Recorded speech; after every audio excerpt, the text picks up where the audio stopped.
Welcome back to Animal Crossing New Horizons. I'm Dear Darling. Shall we see what's going on our lovely island of Fawnhallow today? We're recording a little bit late than usual. What I was going to do, actually, I completely forgot, was I even was going to set a reminder on my phone because I'm going to be busy tomorrow. So it's probably a good idea that I boop. Let's do this. And then boop. Just so I remind myself of timings tomorrow, because I'll be going out. There will be a pre-recorded episode. Well, I've recorded an episode tomorrow. If I have time tomorrow morning and I record in the morning, then I guess I won't be. So good evening, everyone. Right now in Fawnhallow, it's 11:55 p.m. on Friday, August 9th, 2024. But yeah, what are we going to talk about today? I'm going to talk about a little bit about D&D, because now the other group has finished their Act 1. They had, as I said and as I predicted, they had a much shorter epilogue, essentially because they did the other stuff, and then they basically did everything they needed to before the epilogue, compared to the other group who rushed forward to the boss battle and then did all the other stuff as the epilogue. And it worked out better that way. It worked out better, definitely pacing-wise, in retrospect, I think. But yeah, now both groups are sort of the first group has started, I suppose, Act 2, and the other group is now in between, and then the session after, presumably, or maybe the same session, I don't know, depending what they want to get up to. They'll be starting Act 2. They'll have to be making some decisions, I suppose, about where or exactly what they want to go, because the first group, they didn't have as many decisions, but there were definitely other possibilities, but this was the one where I was just I'm sort of leading them to be this is probably where you want to go, and then it sort of opens up from there. But this other group, we'll just sort of sit down. They have a couple of possibilities of what they want to do. It depends on what they want to prioritize, in my opinion. But yeah, I'm not sure what else to say, because I did a mini talk back with that group after the session where I revealed things which I could reveal to them. There wasn't too much more. Most of the things I think I already covered in Animal Crossing, to be perfectly honest. But I could tell them I had a plan for if there was a TPK, because in the original final fight, it was I was you are absolutely going to die. You are fighting magical darkness where you can't see the enemy. This is a fight, half a fight which is meant to be lethal or deadly difficulty. So, good luck. I fully expected a TPK. But then they got it resolved, and I actually did manage to beat it out. It was very, very close at the end. I think if I had one more turn, I think genuinely someone would have died, or they would at least be dealing with the fact they'd probably have 3 unconscious people on their hands or something. But so be it. Yeah, I forgot what else I was going to say about everything. What was I going to say? I can't remember. Oh yeah, so they're mainly sort of just cleaning up after themselves, and here I can, I already told my players a decent amount of it, but a peek behind the DM screen is the fact that they were basically accused of a crime. So one major thing that they had to figure out is they had to figure out how to basically clear their name of a crime that they didn't commit, a crime that they were sort of accused of being a part of, despite the fact that they weren't.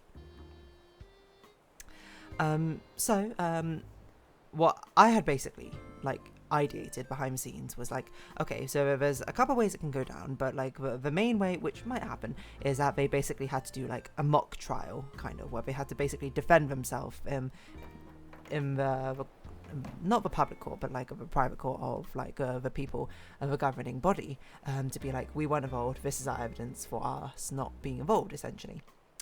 But I was also conscious of the fact that I'm not sure that the players or the characters necessarily want to do that, which is why we have a DMPC who is actually pretty decent at doing that sort of thing, and she's has not been involved with a lot of shenanigans before. In fact, the villains didn't even know basically who the heck she was, really. Yeah, so basically mechanically behind the scenes is what I did is I set a DC for 25, and then I basically was for every good piece of evidence they submit, I would basically -2 off that DC. For every bad piece, for every okay piece, I would do -1. And one of their one of the NPCs who's been helping them out a lot, came in with 2 pieces of evidence, like straight off the bat. So it was just like a boop, boop, back to 21. And then, because this group was pretty diligent about their investigations, and especially after, I definitely should have revealed it from the beginning, like what mechanically was happening, rather than them being so sort of blasé about it. Because then it got them to like really sit back and think and be like, what things can we potentially portray as evidence? They actually did get a lot of things. They knocked the DC down to 8 with all the evidence, and I was like, okay, that's fair enough. That's like, it was more than expected. I didn't really sit down and count out all the things. I just did what felt right, and I was like, DC 25 seems like a reasonable difficulty ask, and we'll just see how much evidence they get. And turns out there's a lot of evidence, so it's pretty reasonable in the end. But the most incredible thing happened. So they were just like, okay, let's have a DMPC presenter. She'll pose as basically being TLDR, an expert in the field of demons, which she kind of is, to be honest, and she kind of is not really that involved, so it's not a full lie. So I was like, okay, it's not a full lie, so I would say, let's say it's a persuasion check, and because in the thing you can do in D&D is you don't have to do the skill checks. It's based off the actual ability scores they scale with. Sometimes, like the common one is intimidation is a charisma check, but sometimes if you want someone to just like yell in the face and have like a bravado or strength as intimidation, you can do intimidation as a strength check. That's the most common one. But this one I was like, okay, this is a persuasion check, but instead of it being a charisma check, I'm going to make it an intelligence check, because it's more like presenting like a lawyer case, if anything. Like it's like presenting evidence in a trial, which feels more intelligence to me than charisma necessarily. Or, well, I mean, I'm sure charisma comes into part of it, but that's what the persuasion part's for. And then the most incredible thing happened. I was like, okay, she'd probably have advantage on this. I mean, there's like literally the entire team is helping her. Makes sense. All this evidence, all you had to do is beat a DC8, which, she has a +5. Actually, I think she could not fail, now I think about it. Because she has a +5 ability score, and no, she doesn't have proficiency in persuasion, so she would not get +3 for proficiency. So really, she just had to roll a 3 or higher with advantage, which is insanely easy. It wasn't meant to be quite that easy, but like, whatever. If the players do a good job, they should be rewarded. Make the DC easier. The most incredible thing happened. I roll the dice, and would you guess what the result is? No joke, with advantage, I rolled 2 natural 20s on my roll. And we just lost our mind. We were just like, whoa, what? No way. It was the most incredible thing. I suppose, like, equally likely what could have happened would be 2 natural 1s, in which case that would be an absolute failure. But what a critical moment for this natural 20 to come in to clear her name. And I was like, okay, like I posted it in the D&D server as well. I was just like, this is ridiculous. This is the most incredible thing which has ever happened. And I was just like, this is utterly insane. I had no idea what to even think about that in the first place. But it was 2 20s for nat 25s each. So even if they had literally no evidence, you would have passed with a DCI set. And I was just like, okay, well, now I got to think on my feet a little bit, got to think improvise. What does a double nat 20 look like? Nat 20 would have already been like great, but double nat 20, like that even though it mechanically doesn't matter, thematically it has to matter, right? Like, you can't like have, like, imagine, if anything, I'm a little bit sad it was me who rolled it rather than one of the players, but you can't have that moment. Like, imagine a player rolls a double nat 20, we're going to lose our mind. You got to be like, this is the best. Nat 20 is already like the best situation, but like double nat 20s has to like ascend past it. So it was basically just like circumvented the entire encounter. The encounter being like, it was meant to be like a mental case or something, how they build out their evidence, to have some persuasions, have some arguments in here. But basically I just went double nat 20, alright, this is so improbable. This is like, what, 1 in... like 0.1% chance? Is that how it works? No, 0.05%? What? What's 1 divided by 400? 0.0... no, I put 440 in. What am I doing? 0.25% chance of ever happening. So I was like, this is so improbable. This encounter here wouldn't have even been that interesting because of a plan they came up with. If it was a plan where they wanted to represent themselves, then it would have been like a more interesting encounter. I think this one otherwise would just be like NPCs basically rolling behind the screen. So I was just like, okay, whatever. You earned it at this point. This is incredible. What a way to cap off Act 2. I was just like, Act 1, okay. Basically, it just went so amazingly, swimmingly well. Like, every single piece of evidence contradicted something that the council, the government knew before, and then they completely reevaluated their stance. They already had suspicions of what was going on. As a vested interest, but they couldn't go against the evidence presented, and then, you know, it's just basically everything went right, and it just went out, and it was like, okay, it's resolved, just like cut, which is so funny. And then just to round it all off, like, the bar did a performance to the people who were basically expecting an execution, and just basically won them all over. So I was just like, everyone wins, which is nice. It's nice to have like a sort of everyone happy ending, not a happy end, comma, to Act 1, because especially that campaign's been like a bit dreary. Like the atmosphere was definitely like a dark atmosphere for quite the past few sessions, because things was seeming pretty bleak, and somehow this group out of nowhere pulled out what I thought was going to be an impossible task. Like I said at the beginning, basically what they were doing is they were rescuing this NPC, and the reason this NPC I fully expected to die, because actually the person that's been helping them, like the character that's been helping them, was my PC from a different campaign, but I like repurposed her for this campaign. I was like, okay, you know, like let's do whatever. But this was the original story for that PC. She like in the other campaign I played, she was like a kobold bard. She was like just like a wandering bard who basically was aimless and listless or something. She was doing it, and she had a story, and that's her story was essentially that she was taken in by a wizard who saw that she had like magical potential somehow, but this wizard was eventually executed because he was someone who like he was part of like the council, part of his government, but like he was basically like a whistleblower almost. It was exposing corruption within it, and then got executed for it, and then that like started this character's journey, this kobold's little journey across the campaign. But that backstory never came up in that campaign because it didn't quite get far enough. I think we got to like level 3, and then, you know, unfortunately people just got too busy for it. So I brought her back, and the thing I always thought to myself was like, this character should have been a wizard. I don't know why I wrote this backstory. Like, it's fine, but it's not a bard backstory, it's a wizard backstory. So that's why I repurposed her here. I like brought back that wizard mentor, that was a teacher, and I brought back the kobold, but now it's like she's aged up, like, because in that campaign she was like reasonably young, she was like 18ish, and now she's sort of like aged up to be like late 20s or something, where she's like a wizard apprentice and has been studying for a while essentially. So I was just like, it would make sense, let's fulfill this character's story, similar sort of story beats.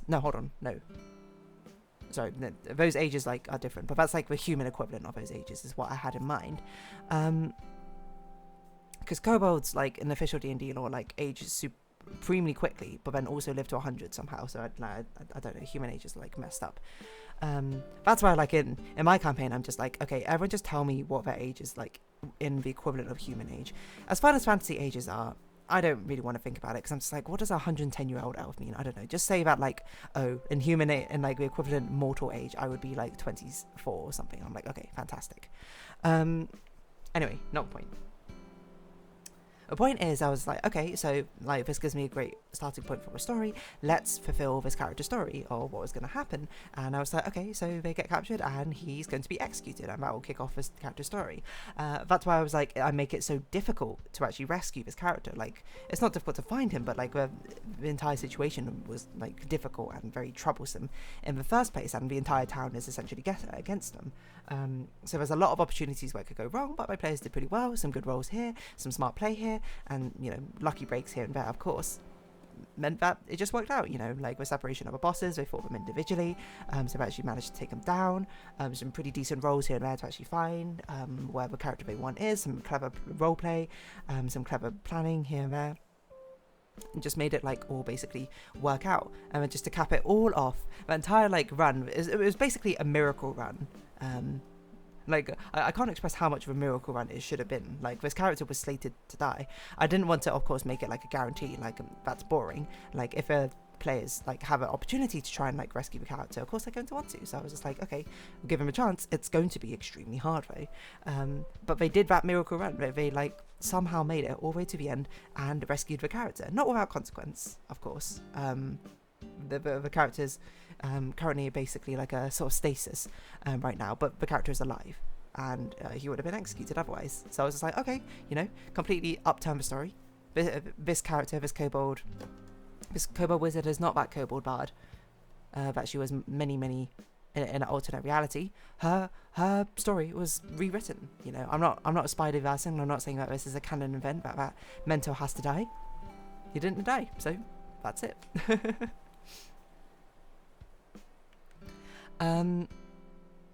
Yeah, which is a very fun, except like I love to see it as a DM, I suppose, because like it's like a good way of upturning your plans, where you're like, okay, this is how what I think, because as a DM you obviously have a like story in mind where you're like, this is how if I were writing it out like a book, this is how I'd want it to go, but that's not what D&D is. D&D is a collaborative storytelling experience. So I can only lay down a backbone, and I can think about like what I would want to happen. And, you know, of course I can tilt the odds in the favour of it happening because I think it makes a more interesting plot. But it can make an equally satisfying plot, like upending those odds and completely like spinning it on its head. And in this case, you know, as I said, they did that miracle run to save a character, and it worked. Like I can't believe it, essentially. My initial plans for at least this Act 1, like before the campaign started, was like, this character's going to die. And then it like changed to be like, okay, this character's not guaranteed to die, let's give some agency, but I will make it really hard for them to save them. And they did. So I don't know what else to say. So I think it's very poetic, if anything, that the entire like the last roll of Act 1 was basically a double. Actually, it wasn't the last roll, it was the second last roll of Act 1 was a double natural 20. It's just so crazy. And you might be like, what did the bard roll on performance? Amusingly, she rolled higher because she has expertise in performance, I think. So she rolled like a 16 and got a 26, which is one higher than the 25 my DMPC got. So I don't know. It was just a crazy sort of situation as everything ended up coming together. And yeah, it's exciting to see how Act 2 goes. Certainly hope my players are having fun. At least they tell me they are having fun, so I'm inclined to believe them. Yeah, it's just like a fun experience to see everything unfolding. You know, that's kind of what you play D&D for, right? Those moments where you're just like, no way. Like I was saying that for the other campaign, like the random impromptu wedding, but that comedy moment is like what you play D&D for. But this one is for like the story beat moment. It was like, this is what you play D&D for, like the miracle run where they like where the odds were stacked against them. I'm not even sure they realised how much the odds were stacked against them because of like how like well it ended up going. But yeah, I don't know. I was meant to be doing my Neopet stuff at the same time, but I guess we'll just sort of round this episode off here, and then yeah, that'll be that. So if you have been watching, thank you very much. It's been Animal Crossing New Horizons. I've been Dear Darling. Likes, comments, subscription, shares greatly appreciated. Socials, Discord down below. Hope to see each other again, but for now it's our farewell. So until next time, bye bye for now.